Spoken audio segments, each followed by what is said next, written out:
할렐루야. 우리 주님의 놀라운 평화가 여러분의 심령과 가정과 일터 위에 흘러 넘치시기를 축복드립니다. 네. 모니터는 잘 안 나오는 것 같아요. 지금 소리가 울려서 제 귀에 들리는데 모니터를 조금 키워주시고, 앞뒤 좌우에 있는 교우들에게 한 해 동안 수고 많으셨습니다. 새해 복 많이 받으십시오. 이렇게 한번 축복의 인사를 해주시면 좋겠습니다.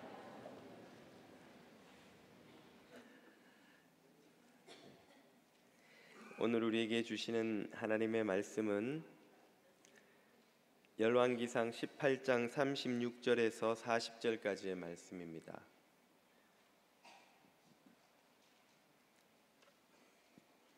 열왕기상 18장 36절에서 40절까지의 말씀입니다. 자매님부터 한 절씩 읽지요. 저녁 소재 드릴 때에 이르러 선지자 엘리야가 나아가서 말하되, 아브라함과 이삭과 이스라엘의 하나님 여호와여, 주께서 이스라엘 중에서 하나님이신 것과 내가 주의 종인 것과 내가 주의 말씀대로 이 모든 일을 행하는 것을 오늘 알게 하옵소서. 여호와여, 내게 응답하소서. 내게 응답하소서. 이 백성에게 주 여호와는 하나님이신 것과 주는 그들의 마음을 되돌이키심을 알게 하옵소서 하매, 이에 여호와의 불이 내려서 번제물과 나무와 돌과 흙을 태우고 또 도랑에 물을 핥은지라. 모든 백성이 보고 엎드려 말하되, 여호와 그는 하나님이시로다. 여호와 그는 하나님이시로다 하니, 엘리야가 그들에게 이르되, 바알의 선지자를 잡되 그들 중 하나도 도망하지 못하게 하라 하매 곧 잡은지라. 엘리야가 그들을 기손 시내로 내려다가 거기서 죽이니라. 아멘. 네. 예전에 한 교우께서 제게 이런 상담을 하신 적이 있습니다. 목사님, 1000번제를 드리는 중인데 400일 번제를 드렸습니다. 600일 번제가 남아 있는데 중단하면 안 되겠지요 하는 고민이었습니다. 아마 이분은 큰 기도 제목이 생겨서 응답을 위해 1000번제를 매일 새벽 기도를 1000일 동안 드리기로 작정을 하고 시작을 하셨다가 한 400일이 지나니까 몸이 힘드신 것이죠. 그래서 참 중단을 하려니 기도 응답을 못 받을 것 같고, 또 계속 하자니 앞으로 600일을 더 하려니 참 부담이 되고, 이러지도 저러지도 못하고 목사에게 상담을 해 오신 것입니다. 그래서 제가 이렇게 답을 드렸습니다. 첫째로 열왕기상 3장에 등장하는 그 솔로몬의 1000번제란 1000번 제사를 드렸다는 말이 아니라 1000마리의 희생 제물을 드렸다는 뜻이므로 꼭 1000번 예배를 드려야 한다는 그 부담을 가지지 마시라 하는 것이었고, 둘째는 1000번이라는 숫자에 아무런 효과라고 할까요? 마술적 능력이 있는 것이 아니니 1000번 드렸다고 기도 응답이 되고 1000번을 못 채웠다고 기도 응답이 안 된다는 그런 부담을 벗어버리시고 자유하시라 하고 제가 말씀드렸던 기억이 납니다. 예전 한국 일부 교회에서 이 솔로몬의 1000번제를 1000번 드리는 제사, 예배로 잘못 오역을 하고 가르쳐서 일부 한국 기독교인들 사이에서 1000번 제사를 드리면 솔로몬처럼 그렇게 기도 응답을 받게 되겠구나 하는 그 믿음이 생겼던 것이죠. 이것은 교회 안에 스며들어와 있는 일종의 주술적 사고라고 할 수 있습니다. 주술이라는 것은 고대인들의 사고 방식인데요, 부적, 주문, 특정한 행동이나 숫자, 행위를 물건을 통해서 거기에 초자연적인 힘이 있다고 믿고, 그래서 그를 통해서 자신의 소원하는 바를 이루고자 하는 마음 상태, 사고 방식, 이런 것을 주술적 사고라고 할 수 있는데요. 성경은 그리고 우리 기독교는 아주 강력하게 이런 주술적 사고를 배격합니다. 오늘 본문에도 그런 유사한 내용이 나와서 흥미를 끕니다. 오늘 본문은 지난주에 이어서 갈멜산 대결을 다루고 있죠. 지난주 본문에서 우리는 바알 제사장들이 기도해서 하루 종일 간구했지만 아무런 응답을 받지 못한 것을 읽었습니다. 오늘은 엘리야가 나서서 기도하고 응답받는 장면을 살펴봤는데요. 바알 제사장들과 엘리야의 기도하는 모습은 사뭇 대조적입니다. 서로 다른 면을 보여주는데요. 먼저 바알 제사장들의 기도 모습을 한번 보시겠습니다. 지난주에 읽었던 26절과 28절입니다. 그들이 받은 송아지를 가져다가 잡고 아침부터 낮까지 바알의 이름을 불러 이르되 바알이여 우리에게 응답하소서 하나 아무 소리도 없고 아무 응답하는 자도 없으므로 그들이 그 쌓은 제단 주위에서 뛰놀더라. 뛰놀다라는 단어의 의미가 춤추다라는 것임을 지난주에 설명을 드렸죠. 이들은 부르짖어 기도하다가 응답이 없으니까 춤을 추기 시작합니다. 그 다음에는 또 무엇을 하나요? 28절 이에 그들이 큰 소리로 부르고 그들의 규례에 따라 피가 흐르기까지 칼과 창으로 그들의 몸을 상하게 하더라. 춤을 추다가 안 되니까 이번에는 뭘 해요? 자해를 합니다. 자해. 칼과 창으로 몸을 막 그으면 여기 피가 나겠죠. 몸이 상하지요. 아니 왜 이들은 춤을 추고 또 자해를 하는 걸까요? 이것은 움직이지 않는 신 바알을 움직여서 그들이 원하는 바를 얻어내고자 하는 노력의 일환입니다. 춤을 춤으로써 시도하는 것은 무엇인가요? 바알의 기분을 좋게 하는 거예요. 달래는 것이죠. 바알을 회유하는 겁니다. 여러분 파티나 잔치를 하면 반드시 뭐가 빠지지 않습니까? 음악과 춤이죠. 춤을 추면 거기에 있는 사람들의 마음이 어떻게 됩니까? 기분이 좋아져요. 바알을 기분 좋게 해서 달래서 그들이 원하는 바를 얻어내겠다 하는 것입니다. 이런 식의 그 춤을 통해서 신과 연합하고 또 신에게 원하는 바를 얻어내고 하는 식의 그 종교 전통은 고대 거의 모든 그 종교에 빠지지 않는 것입니다. 지난주에도 잠깐 설명을 드렸지만 그 터키 콘야에 가면 그 무슬림 고대 신비주의 무슬림 종파가 있습니다. 그 사람들이 신을 예배하는 방식은 하얀 그 제복 같은 그 제의 복을 입고 제자리에서 음악에 맞춰서 빙글빙글 도는 춤을 추는 거예요. 그 춤을 몇 시간이고 추면은 어지럽잖아요. 돌면 어지러워서 정신이 혼미한 가운데 들어가는 거예요. 그런 비몽사몽간 뭐랄까요, 막 제정신이 아닌 상태에서 그들은 신과 접촉을 하는 것이죠. 이런 전통은 우리나라에도 있습니다, 여러분. 우리 전통 무속인들, 무당들이 접신을 하려면 뭘 하나요? 구슬하잖아요. 구슬하면 막 그냥 듣기만 해도 시끄러운 북과 막 징을 계속 밤새도록 두드리면서 그 소리에 맞춰서 무당들이 춤을 추잖아요. 특히 우리나라 무당들은 또 다른 나라 이 종교인들하고 레벨이 달라요.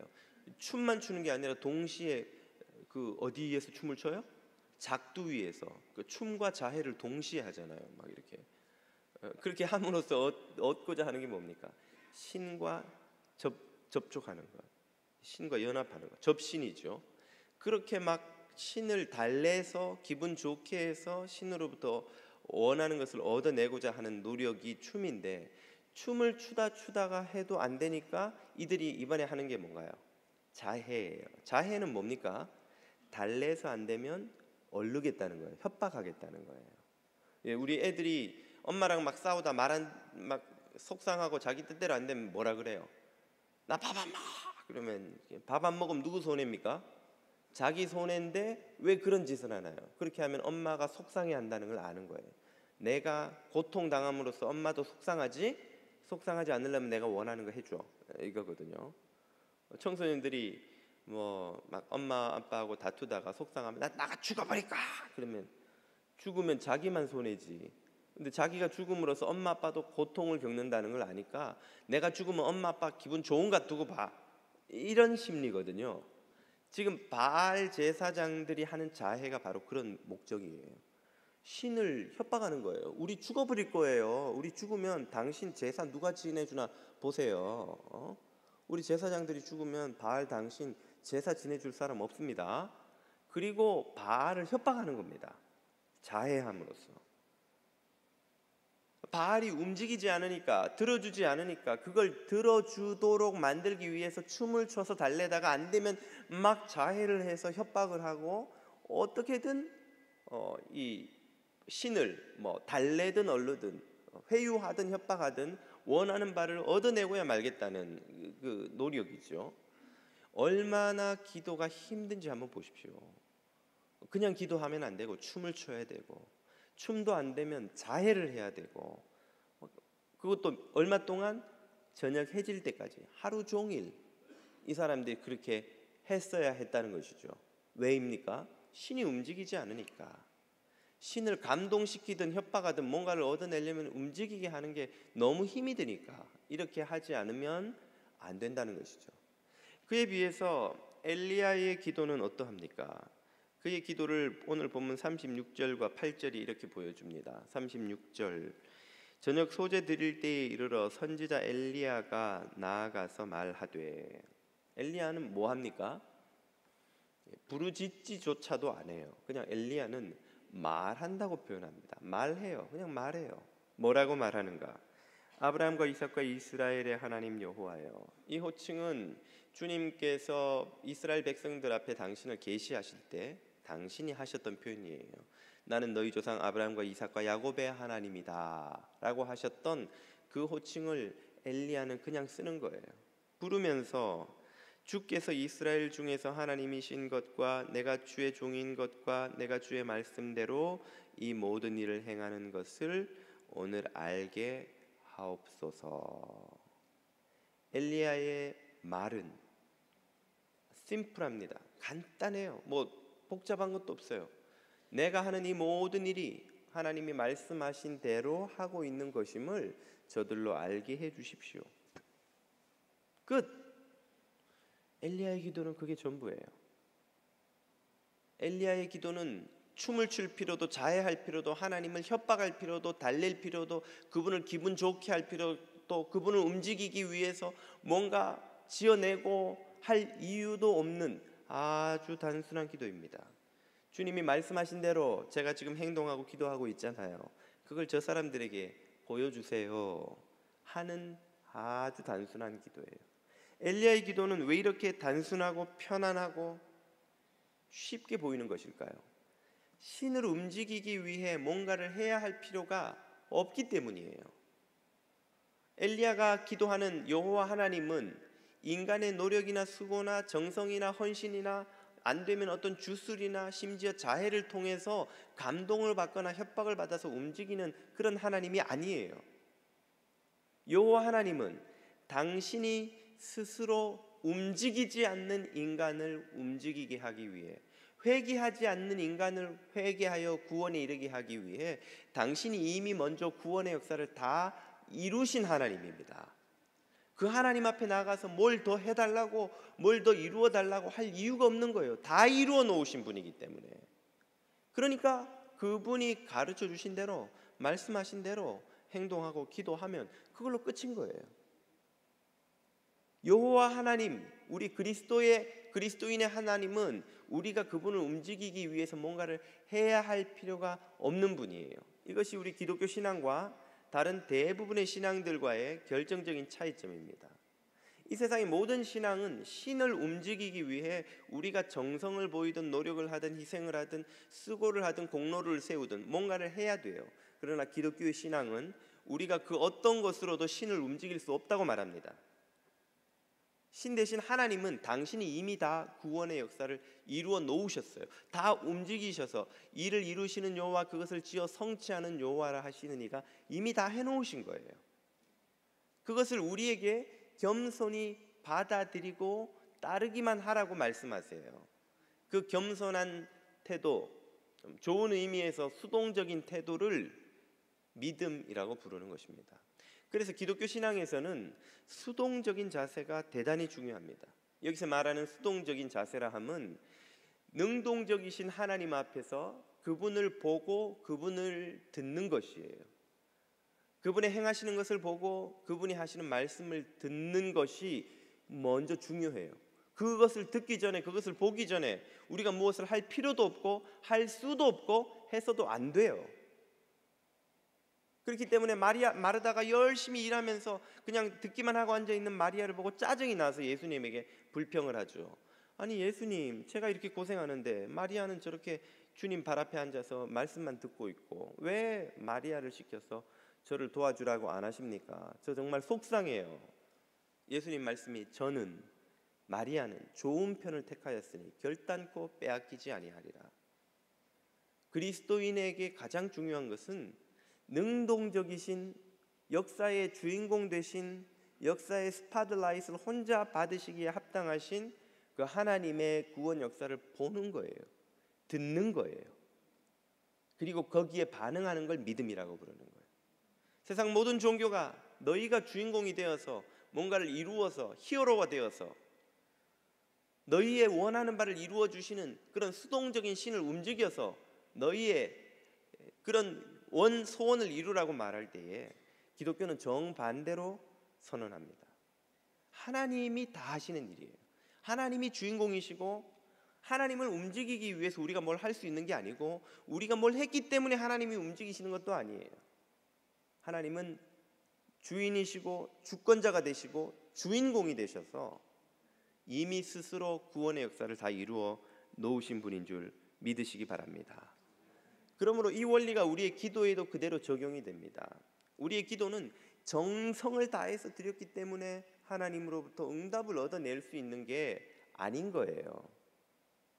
그건 기독교의 기도가 아닙니다. 그런 기도는 세상 모든 종교와 신앙 안에 다 있죠. 특별히 우리 조상들은 마음에 소원이 큰 일이 있으면 이른 새벽에 일어나서 아무도 물 들어오지 않은 우물에가 깨끗한 물 정화수를 떠다가 뒷마당 장독대 위에 올려놓고 천지신명께 지극정성으로 새벽마다 기도했습니다.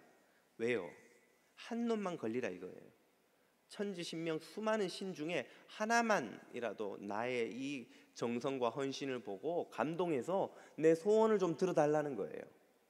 신에게 내 정성과 헌신, 소원을 보여줘 감동을 시켜서 소원하는 바를 얻어내겠다는 것이죠. 이런 심성이 고스란히 한국 기독교가 시작된 이래 교회 안으로 들어와서 우리가 드리고 있는 새벽 기도로 정착이 되었습니다. 한국 선교 역사 초기에 미국 북장로교 소속으로 조선 땅에 들어왔던 조지 맥튠 선교사가 선교 본부에 보고서를 보낸 내용의 그런 구절이 있습니다. 한국 기독교인들은 종교성이 아주 탁월한데 그것이 두 가지 특징으로 드러난다는 겁니다. 첫째는 통성기도요, 둘째는 새벽기도다.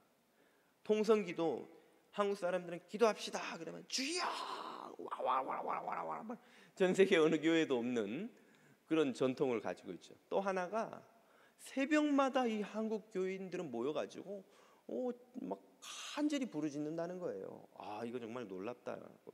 그렇게 맥튠 선교사가 쓰고 있어요.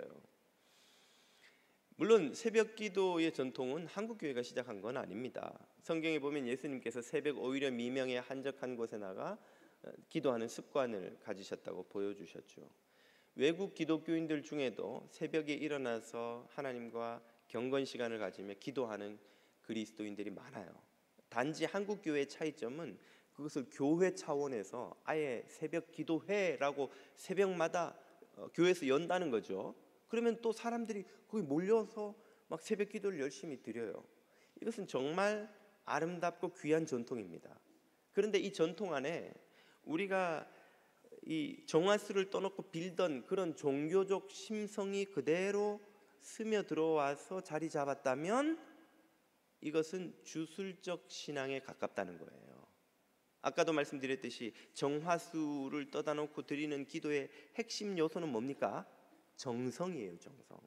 나의 정성, 나의 노력, 나의 이 마음이 하나님을 감동시켜서 하나님이 내 기도를 결국은 들어주시리라 하는 마음가짐인 거죠. 그러니까 40일 금식 기도를 하든지 1천 번제를 하든지 그런 40과 1천과 같은 숫자들이 의미하는 바가 뭐예요? 정성이거든요.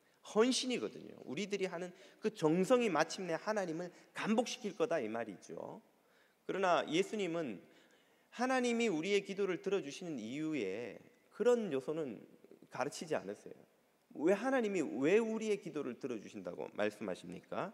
마태복음 7장을 보십시오. 너희가 악한 자라도 좋은 것으로 자식에게 줄 알거든 하물며 하늘에 계신 너희 아버지께서, 아버지시니까 자녀에게 구하는 자녀에게 좋은 것으로 주시지 않겠느냐. 그분이 아버지고 우리가 자녀이기 때문에 자녀의 필요와 구하는 바를 아버지가 듣고 주신다는 거예요. 우리는 죄와 악으로 죽을 수밖에 없고 하나님과 원수되었는데 어떻게 하나님의 자녀가 됐나요? 바로 예수 그리스도의 이름, 그 공로 덕분이죠. 요한복음 16장입니다. 지금까지는 너희가 내 이름 예수 그리스도의 이름으로 아무것도 구하지 아니하였으나 구하라 그리하면 받으리니 너희 기쁨이 충만하리라. 아멘. 그래서 우리가 기도 드릴 때마다 마지막에 뭐라고 고백합니까? 예수 그리스도의 이름으로 기도드립니다. 우리가 하나님의 자녀된 것은 그리스도의 이름 때문이에요. 그 이름으로 우리가 자녀되었기 때문에 하나님은 우리의 기도를 들으세요. 그러니까 하나님이 우리의 기도를 듣는 것은 누구 공로 때문입니까? 예수님 공로 때문이에요. 예수님의 희생 때문이에요. 정성이라는 표현을 굳이 쓰자면 예수님의 정성 때문이에요. 예수님의 열심 때문이에요. 우리의 정성이나 열심, 헌신, 희생이 하나님을 감동시키는 게 아니다 그 말이에요. 예수님의 공로로 우리는 하나님의 자녀가 됐어요. 자녀가 아버지한테 구하는 것은 지극히 당연한 일이고 아버지가 자녀에게 뭘 주시는 것도 너무 상식적인 일상적인 일이에요. 그것은 자해가 필요하거나 춤으로 하나님을 달래거나 지극정성으로 하나님을 감동시키지 않으면 안 되는 일이 아니라는 거예요. 저희 진리가 새벽마다 제 방에 방문 꼬리를 잡고 아빠 지우개 살 돈 좀 줘 하고 운다고 한번 가정을 해보세요. 엄마 오늘 아침에는 계란찜 플리즈. 그러면 자다가 일어나가지고 얘가 왜 어디 아프나 왜 이런가 얘 왜 이래 진리야. 진리는 그렇게 안 해요. 아빠 지우개 사오래. 신경도 안 써서 나가서 막 뛰어놀아요. 엄마 오늘 계란찜 먹을래. 두 번 말도 안 해요. 그러면은 알아서 밥 때 되면 계란찜이 나와요. 알아서 아빠가 저 가방에 지우개 살 돈 넣어주든지 아니면 스테이플즈 가서 지우개 사다 넣어주고 해요. 그거를 구하는데 진리는 아무 망설임이 없어요. 내가 이걸 구하는데 아버지한테 경제적 부담을 끼쳐서 죄송한데 아버지께 그래도 정중하게 2번, 3번쯤은 반복해서 예를 갖춰 말씀드려야 하지 않을까. 이런 고민 따위는 전혀 하지 않습니다. 그냥 진리는 아빠한테 아빠 나 필요해. 아빠 이거 원해. 이거 사줘. 끝. 그게 자녀예요. 그리고 그것을 채워주는 것이 아빠이고 아빠의 기쁨이고 엄마의 기쁨이에요. 그래서 하나님은 어떤 분이라고 예수님이 또 가르치셨나요? 마태복음 6장입니다. 너희 하늘아버지께서 이 모든 것이 너희에게 있어야 할 줄을 아시느니라. 아멘. 우리 엄마 아빠들이 자녀의 필요를 아는 것보다 더욱더 하나님은 우리들의 필요를 아시는 줄 믿습니다. 그리고 예수님의 이름으로 그 공로로 힘입어 그것을 은혜로 채워주시는 줄 믿으시기 바랍니다. 그러면 이런 질문이 생기죠. 그렇다면 우리가 새벽마다 나가 기도해야 할 이유가 뭡니까? 한 번만 주님 앞에 딱 말하고 나면 끝이지. 심지어 내가 말하기 전에도 다 필요를 아신다는데 다 말도 안 해도 기도 안 해도 다 채워주실 터인데 우리가 기도해야 할 이유가 뭡니까? 내가 어떤 거는 지금 기도한 지가 한참 됐는데 왜 필요를 그렇게 잘 아시는 하나님이 내 거를 안 채워주시나요? 이런 기도 제목들이 막 의문들이 막 생기지 않습니까, 여러분? 지금 듣고 보니까 생기시죠? 없었는데 생기실 거예요. 왜 우리가 그런 의문을 갖게 되는가? 기도에 대해 오해를 하고 있기 때문에 그런 것입니다. 기도가 뭔지를 지금 우리가 오해하기 때문에 그런 거예요. 엘리야는 우리가 그 기도를 왜 하는지를 바로 다음 구절에서 이렇게 설명해 줍니다. 오늘 본문 37절을 보시죠. 여호와여 내게 응답하소서, 내게 응답하소서. 엘리야가 응답해 달라고 두 번이나 반복해서 기도를 하죠. 그리고 나서는 왜 그 응답을 요구하는지를 설명을 해요. 왜냐하면 이 백성에게 첫째, 주 여호와는 하나님이신 것을 알게 해 주셔야 하니까요. 둘째, 주는 그들의 마음을 되돌이키심을 알게 해 주셔야 하니까요. 이 두 가지가 엘리야가 지금 응답을 구하는 이유인 거예요. 우리가 어릴 때는 누가 선물을 주면 선물이 뭐냐가 중요하잖아요. 근데 철이 들고 어른이 되면 선물보다 더 중요한 게 뭡니까? 그 사람의 마음이 중요하죠.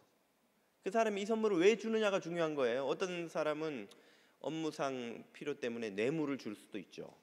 그러면 선물이 아니라 이 사람이 이거 주고 나한테 뭘 청탁을 하려나? 그럼 그런 선물은 받으면 안 되는 거예요.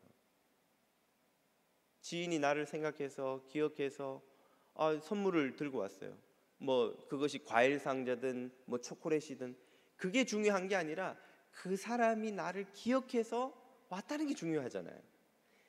어른이 되면 마음이 중요해지는 거예요. 우리 기도 생활도 어릴 때는 기도를 해서 내가 이걸 받아내냐 못 받아내냐 이게 뭐가 오냐가 중요하지만 철이 들고 나면 영적으로 성숙하고 나면 그 기도를 통해서 그 기도 응답을 통해서 얻게 되는 다른 게 더 중요해지는 거예요. 그 다른 게 뭐냐면 바로 이거예요.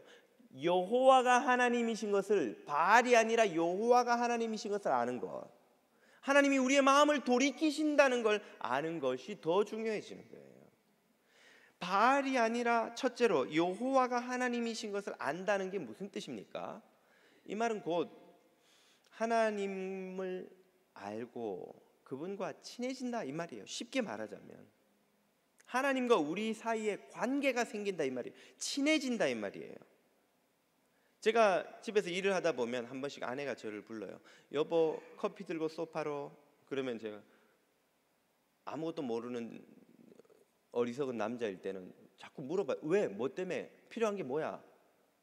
소파에 앉아서 뭐 때문에 불렀어? 할 말이 뭐야? 말해봐. 내가 뭐 해줄까? 자꾸 이유를 물어요. 그럼 아내가 그냥 앉아 있으라고. 뭘 할 일이 뭐가 있어? 할 말이 뭐가 있어? 그냥 여기 앉아 있어. 여러 번 그걸 겪고 나서는 제가 깨달음을 얻었어요. 그래서 이제는 묻다순입니다. 묻지도 따지지도 않고 순종해요.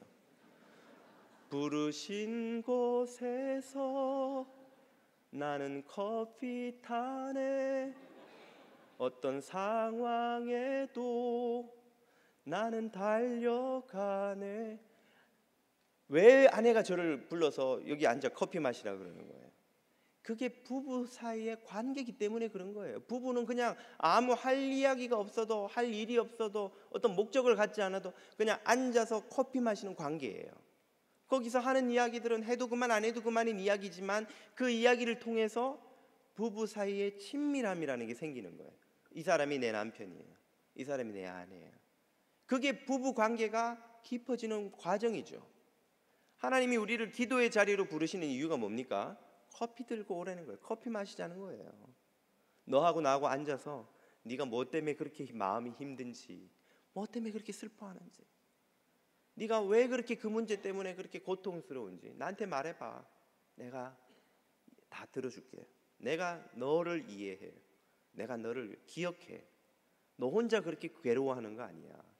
네가 괴로워하는 것, 그보다 네가 괴로워하는 것보다 더 내가 마음 아파하며 너와 함께 있어.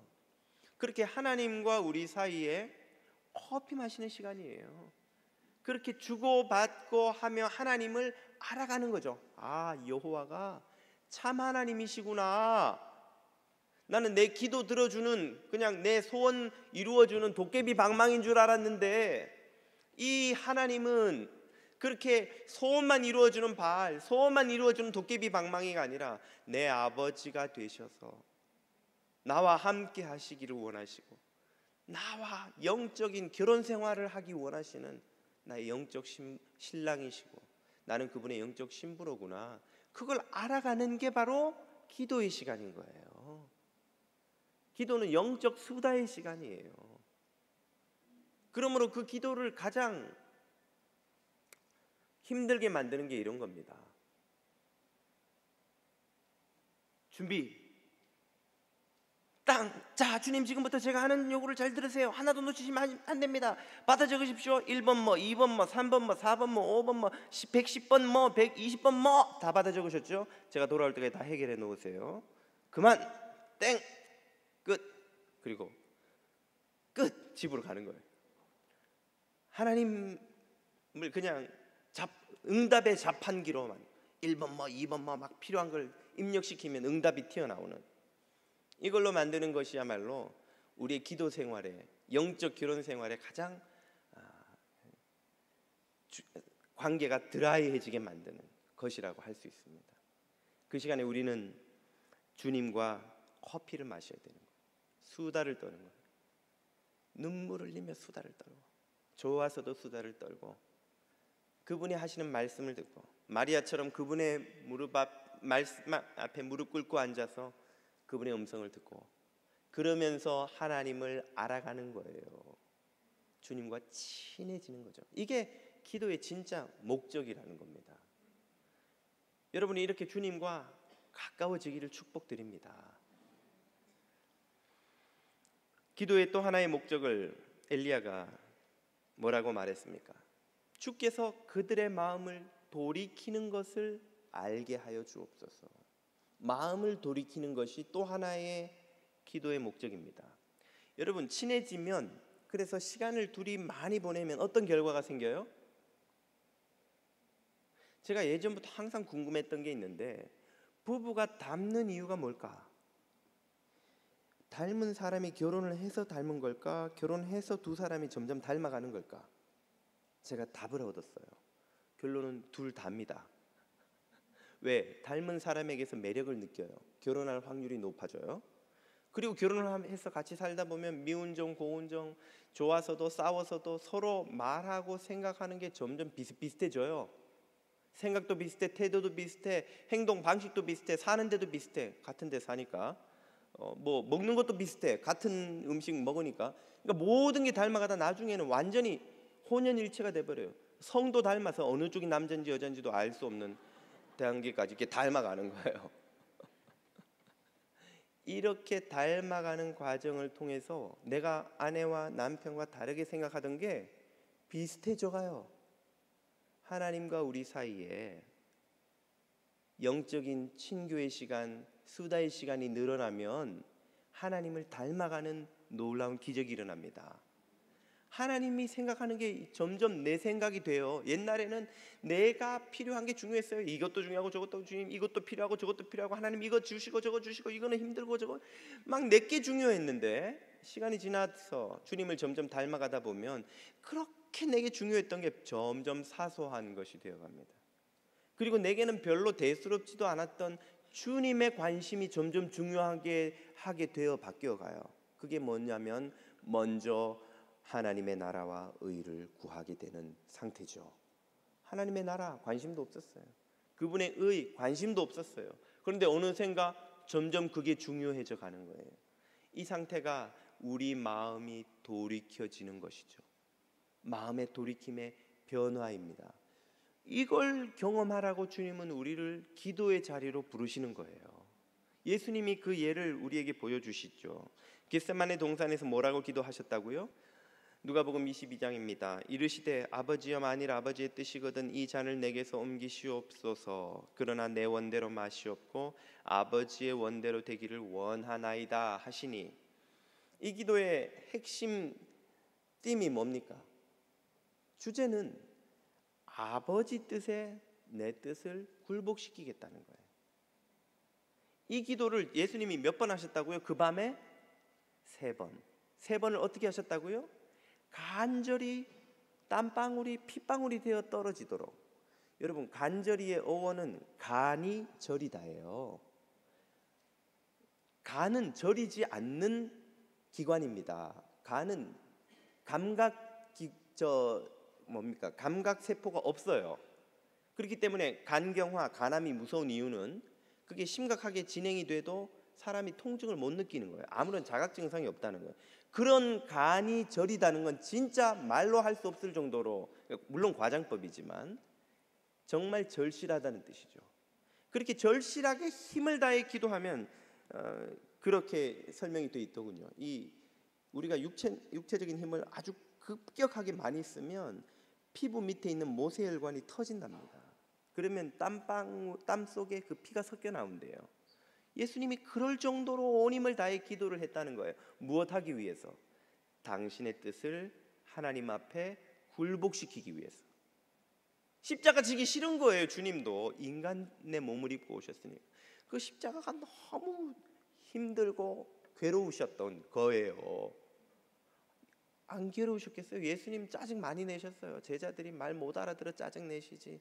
바리새인들이 회개 안 하니까 막 짜증 내시지. 심지어는 독사의 자식들아 막 욕설까지도 주저하지 않고 회개하지 않는 인간들 때문에 괴로워하시고, 예루살렘을 보시면서 우시면서 예루살렘아 예루살렘아 내가 너를 닭이 병아리를 품음 같이 품기를 몇 번이나 하였더냐. 그러나 너희가 원치 않았도다. 그리고는 그 예루살렘이 겪을 운명, 돌 하나도 돌 위에 남지 않을 AD 70년에 있을 완전한 파괴를 미리 내다보시면서 괴로워하시는 거예요.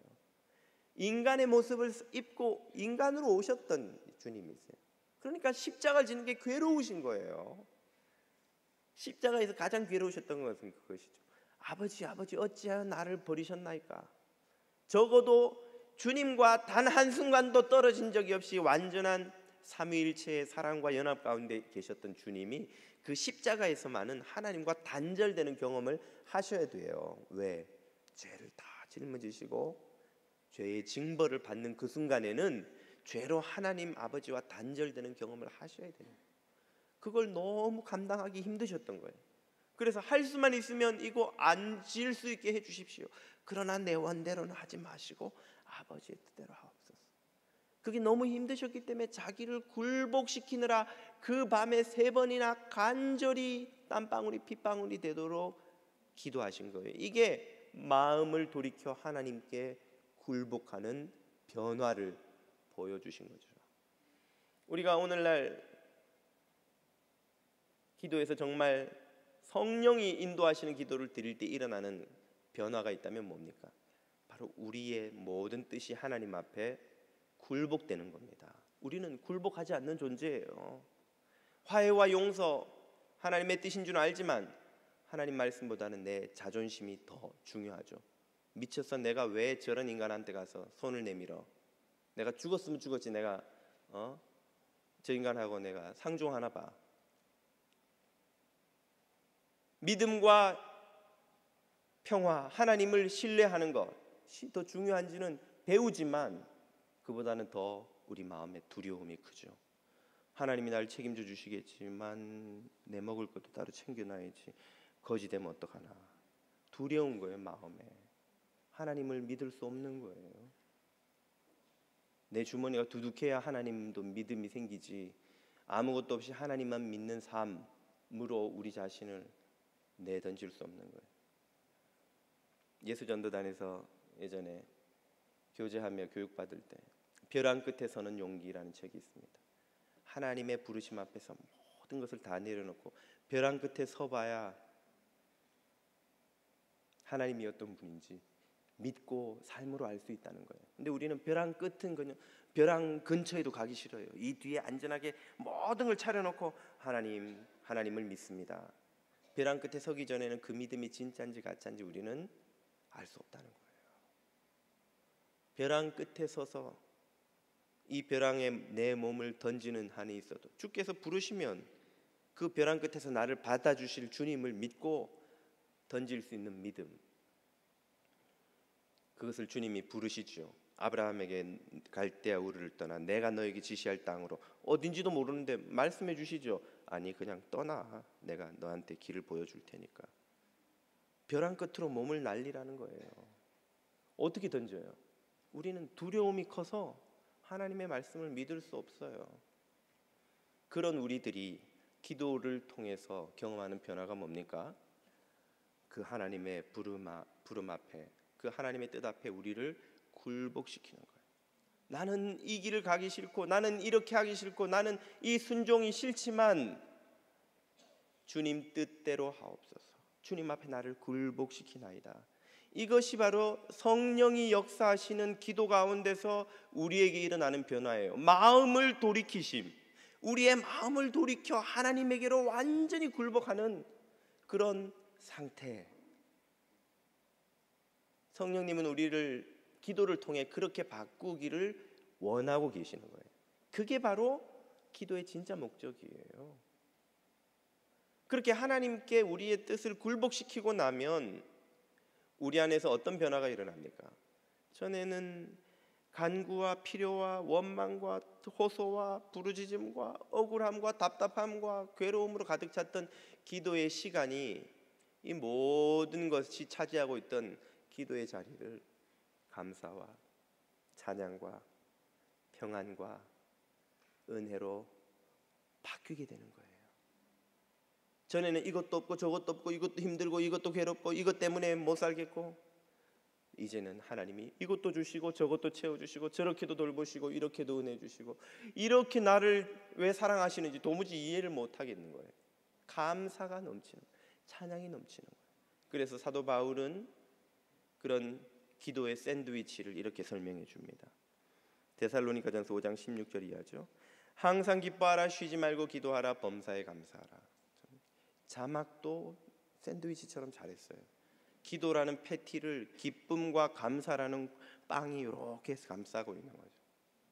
기도가 기쁨과 감사로 쌓여 있어요. 충만한 기쁨과 감사로. 원망과 불평과 호소와 부르짖음과 억울함과 답답함으로 가득 찼던 기도가 기쁨과 감사와 평안과 만족과 은혜로 가득 차 있습니다. 우리 중에 예수님보다 가난한 사람이 있습니까?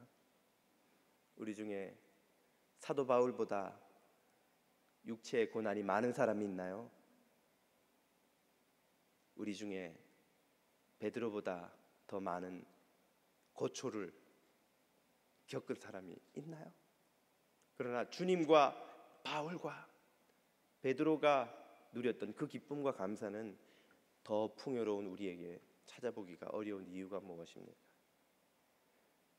주님께서 기도를 통해서 우리의 마음을 주께로 완전히 돌이켜 굴복시켜 주님 앞에 온전히 순종하는 그 은혜를 맛보지 못하고 있기 때문에 그런 것이죠. 이런 기도의 삶으로 들어가게 되면 그 기도 시간이 어떻게 됩니까? 내 기도하는 그 시간, 그때가 가장 즐겁다. 과장이 아니라, 립 서비스가 아니라 정말 기도 시간이 내 삶의 모든 순간 중에 가장 즐거운 시간이 되는 거예요. 마음 맞는 친구들하고 수다를 떨고 있으면 몇 시간을 떠들어도 시간 가는 줄 모르는 것처럼 주님 앞에 그분의 말씀을 듣는 마리아처럼 그분의 위로로, 그분의 은혜로, 그분의 가르침으로 우리의 영이 배부르고 살찌고 생명수로 목을 적시는 그 순간을 경험하면 그 기도 시간이 제일 즐거운 거예요.